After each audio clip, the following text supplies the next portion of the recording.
reasons. Okay.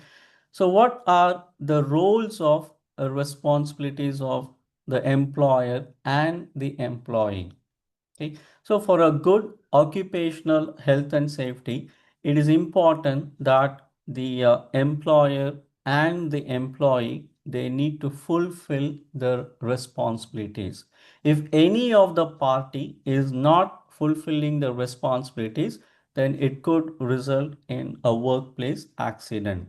Okay, so what are the responsibilities of the employer, or what is the role of the management? Okay, so as a management, they must provide a safe environment and a necessary training.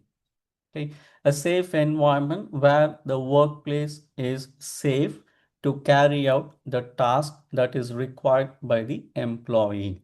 Okay, and necessary training. Okay, so for each a role, there is a training that would fulfill the competence. Okay, for example, as let's say a person who is going to use a power tool.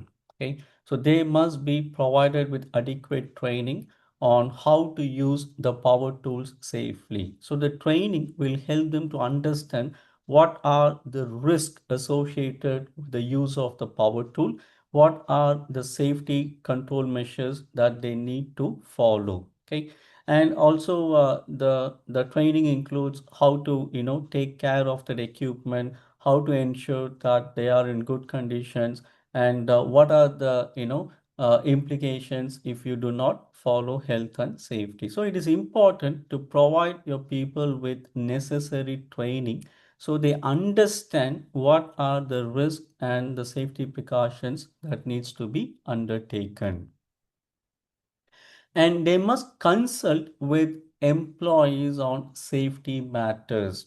Okay. Now, any decisions that you take which is going to impact the health and safety of your employee, it must be consulted. The meaning of consulting is it's a two-way process. For example, managers, they discuss about the plans or the informations with the employee, and then they take feedback from their employee, and accordingly they take the decision. So you're consulting with your people, you're taking the inputs, and based on the inputs you're making a decision. Okay, now think about the training. Okay, so when you're going to organize your training, you are going to consult with your people. For example, I may consult if I'm going to organize, let's say, an electrical safety training. Okay, I will first consult with the people who is going to attend the training on the availability. Okay, without consulting them, if I tell them, okay, tomorrow there is a training scheduled at 10 a.m., you must attend, then you may not expect all the participants to attend, because some might be in a different job location or in a different site, or they might be working on a critical safety issue. So you're going to consult, discuss with them what is the availability to attend the training.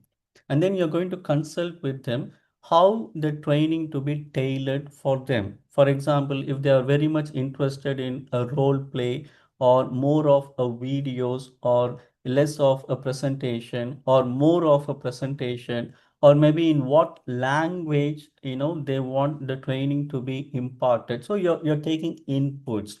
Okay, and then you're going to ask them, the training should focus on what kind of areas they are lagging. Okay, so by consulting, sorry, so by consulting with your people, you're going to formulate an effective training. So when I say effective training, following the training, it is going to bring improvements on electrical safety. So without consulting, not just the training, any decisions, for example, you're going to buy a new machinery. Okay, or you're going to carry out a risk assessment. So all this needs to be consulted. So you take appropriate input from the people, and when you consult, it also uh, brings the confidence for the people to comply. For example, if I consult and then I have prepared, let's say, a safety document or a safety instructions, there is more chance for the people to follow the safety instructions, because these safety instructions is formulated based on the input from them. So I have given the input, and from that input they have formulated a safety instruction. So that means I will be following that instruction. So there will be more of a chance to comply with that document. And then enforce safety policies fairly. Okay, so as a management, they are going to develop a policy for a health and safety, or a policy, let's say for a vehicle accident investigation policy, or a alcohol misuse policy, or a machinery use policy. So it is important that the policy to be implemented, throughout the organization fairly. And then, as an employee, as a worker, what are their responsibilities? So, I must take a reasonable care for their own safety and the safety of others. Okay, so if my action is going to cause harm to another person, that means I am not taking a reasonable care of other safety. For example, if I'm using, let's say, a power tool like a drilling machine. Okay, so one of the hazard from the drill machine is the noise. Okay, so generally the noise from these power tools are more than 90 decibel. So to protect from noise, I'm wearing a hearing protector. Okay, and imagine there are other people in the vicinity, so they will also be exposed to noise, and they are not wearing that hearing protection. So what happens is, the activity that I'm doing will create a risk of exposure to noise for other people, and they are not protected. So in that case, I'm not taking a reasonable care of their safety from the activity that I am doing. So what we should do is, I should carry out that task where there are no other people nearby, or if there are, then they should also be protected through hearing protection. Then only I can start doing that particular task. So I have to take a reasonable care of my safety and also others who might be affected from my activity. And then I must cooperate with employer on safety matters. Okay, so I must follow the safety policies, I must follow the rules, the procedures. So what if there is a procedure developed how to use this power tool, then I should follow that procedure. I should not take shortcuts. I should follow the training requirements. And then the most important responsibility is, I must report accidents, near miss, and hazards. Okay, so any a workplace hazard, for example, a liquid spillage on the corridor.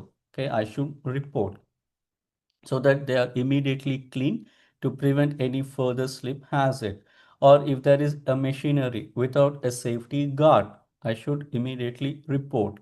Okay, or any workplace accidents that which may have resulted in an injury, so it must be reported. So it is important that we report all accidents, near misses, and hazards, so that appropriate corrective actions are taken to prevent these near miss or hazards before it can escalate into serious injuries. Okay, so remember, health and safety is a shared responsibility. It is not just a responsibility of the management or the responsibility of the people who are implementing. It is a joint responsibility.